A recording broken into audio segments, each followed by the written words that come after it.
যারা উচ্চ রক্তচাপ বা হাই ব্লাড প্রেশারে ভুগছেন তাদের ব্লাড প্রেশার যদি দ্রুত অনেক বেড়ে যায় তখন একটা বিপজ্জনক অবস্থার সৃষ্টি হতে পারে।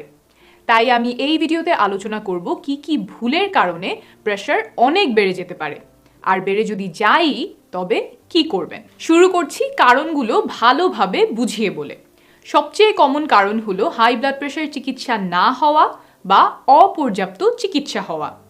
কখন এমন হতে পারে? 4টা উদাহরণ দিচ্ছি। 1. যদি রোগী না জানে যে তার উচ্চ রক্তচাপ আছে।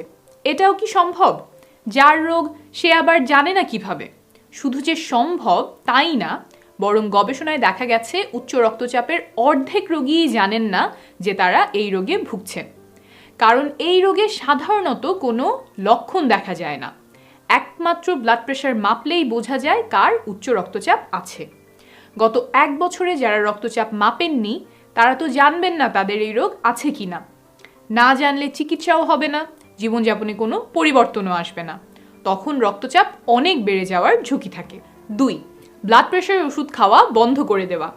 অনেকেই ডাক্তারের পরামর্শে ব্লাড প্রেশারের ওষুধ খাওয়া শুরু করেন, তারপর একটু সুস্থ বোধ করলে ডাক্তারের পরামর্শ না নিয়ে নিজেই ওষুধ খাওয়া বন্ধ করে দেন। আপাত দৃষ্টিতে শরীরে কোনো সমস্যা হয় না, তবে হাই ব্লাড প্রেশার নীরবে শরীরের বিভিন্ন অঙ্গ প্রত্যঙ্গ ক্ষতি করতে থাকে। যেমন ধরেন, উচ্চ রক্তচাপের কারণে রক্তনালীর ক্ষতি হওয়া একটা কমন ব্যাপার। রক্তনালীর এই ক্ষতি হঠাৎ একদিন মাঝরাতে রক্তচাপ অনেক বাড়িয়ে দিতে পারে। এজন্যই ডাক্তারেরা পরামর্শ ছাড়া প্রেশারের ওষুধ বন্ধ না করতে অনুরোধ করেন। 3. ব্লাড প্রেশারের ওষুধ কমিয়ে খাওয়া। ডাক্তার 2টা ওষুধ দিয়েছিল কিন্তু আপনি একটা ওষুধ খাচ্ছেন, অথবা ডাক্তার বলেছে 2 বেলা ওষুধ খেতে, আপনি 1 বেলা করে খাচ্ছেন। কারণ জিজ্ঞেস করলে কিছু রোগী বলেন, আমার শরীরে তো কোনো অসুবিধা হচ্ছে না, ভালোই আছি। এমনটা করার কারণে আপনার ব্লাড প্রেশার বেড়ে যেতে পারে, সেটা হয়তো আপনি বুঝতেও পারবেন না। এখানে স্পষ্ট করে নেই, ব্লাড প্রেশারের ওষুধ সারা জীবন একই পরিমাণে খেতে হবে, ব্যাপারটা এমন নয়। অবশ্যই পরিস্থিতি অনুযায়ী বাড়ানো বা কমানো যাবে, এমনকি ওষুধ বন্ধও করে দেওয়া যেতে পারে। কিন্তু সেটা হতে হবে আপনার ব্লাড প্রেশার কত, শরীরে অন্যান্য কি রোগ আছে ইত্যাদি বিষয় যত্ন সহকারে বিবেচনা করে। এই বিবেচনার কাজটি নিজে না করে অনুগ্রহ করে ডাক্তারের পরামর্শ নেবেন, না হলে বিপদ হতে পারে।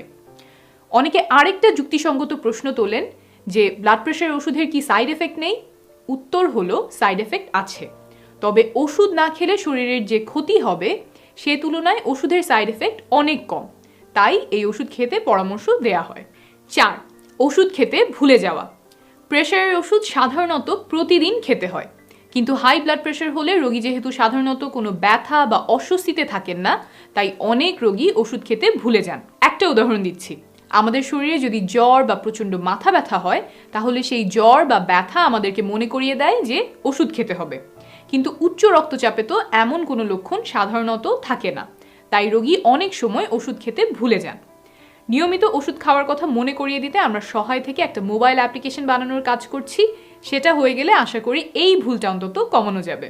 এছাড়াও প্রেশার হঠাৎ বেড়ে যাওয়ার আরও কিছু কারণ আছে। সেগুলো কি? মানসিক চাপ, নির্দিষ্ট কিছু রোগ, আর নির্দিষ্ট কিছু ওষুধ। এখন আসি প্রেশার হঠাৎ বেড়ে গেলে কি করণীয়। আপনি প্রেশার মেপে দেখলেন ওপরেরটা 180 বা নিচেরটা 120-এর বেশি। তারপর আপনার প্রথম কাজ হলো না ঘাবড়ানো, শান্ত হয়ে বসুন। তারপর 5 মিনিট পরে আবার সঠিক নিয়মে ব্লাড প্রেশার মাপুন। দ্বিতীয়বার মাপার পরও যদি প্রেশার বেশি আসে তাহলে আপনাকে ব্যবস্থা নিতে হবে, আর দেরি করা যাবে না। কি ব্যবস্থা নেবেন সেটা 2 ভাগে ভাগ করে বলছি। প্রথম ভাগ হলো যাদের প্রেশার হাই কিন্তু আর কোনো লক্ষণ নাই তাদের জন্য। দ্বিতীয় ভাগ হলো যাদের প্রেশার হাই এবং সাথে অন্যান্য লক্ষণ আছে তাদের জন্য। প্রথমে বলি যাদের প্রেশার হাই কিন্তু আর কোনো লক্ষণ নেই। এমনটা হলে প্রথম কাজ হলো খুঁজে বের করা কেন প্রেশার এত বেড়ে গেল। প্রেশারের ওষুধ ঠিকমতো কাজ করছে না, নাকি শরীরে অন্য কোনো অসুবিধার সৃষ্টি হলো? এটা একটা সূক্ষ্ম কাজ যার জন্য প্রয়োজন মেডিকেল নলেজ। এটা বাসায় বসে নিজে করা ঠিক হবে না, তাই একজন ডাক্তারের পরামর্শ নিতে হবে। তবে ডাক্তারের কাছে যাওয়ার আগ পর্যন্ত আর 2টা কাজ করবেন। 1. ডাক্তারের কাছে যাওয়ার আগ পর্যন্ত প্রতি ঘন্টায় ব্লাড প্রেশার মেপে 2টো সংখ্যাই একটা কাগজে লিখে রাখবেন। সাথে লিখবেন কয়টার সময় এই প্রেশার মেপেছেন। পরপর কয়েক ঘন্টা বা দিনে কয়েকবার মাপা প্রেশারের সংখ্যা দেখলে ডাক্তার বুঝতে পারবেন আপনার ব্লাড প্রেশারের অবস্থা কেমন। 2. আপনি ব্লাড প্রেশারের কি ওষুধ খান কি পরিমাণে কোন সময়ে খান, কোন কোন বেলায় ওষুধ খেতে মিস করেছেন, সেই সব তথ্য আর কাগজপত্র একত্রে করবেন। অন্য কোনো ওষুধ খেয়ে থাকলে, সেটা হোমিওপ্যাথি হোক আর ভেষজ ওষুধ হোক, সেগুলোও সাথে করে নিয়ে যাবেন। এই দুইটা তথ্য পেলে চিকিৎসকের জন্য সহজ হবে আপনার শরীরে কি হচ্ছে সেটা বোঝা, এবং তিনি প্রকৃত অবস্থা জেনে শুনে একটা সুচিন্তিত মতামত দিতে পারবেন। আপনি কখনোই চাইবেন না যে একজন ডাক্তার আপনার শরীরের অবস্থা না জেনে পরামর্শ দিক। ডাক্তারকে সঠিক তথ্য জানাতে আপনি যতটা সাহায্য করবেন, আপনার চিকিৎসা ততটাই ভালো হবে। এসব দেখে শুনে একজন ডাক্তার আপনার প্রেশারের ওষুধ পাল্টে দিয়ে বা নতুন কিছু ওষুধ দিয়ে প্রেশার নিয়ন্ত্রণে আনার চেষ্টা করবেন। যদি মানসিক চাপ বেশি থাকে, সেটার চিকিৎসা করবেন। তারপর 1 সপ্তাহ পর তিনি আবার দেখবেন আপনার স্বাস্থ্য এবং প্রেশারের কি অবস্থা।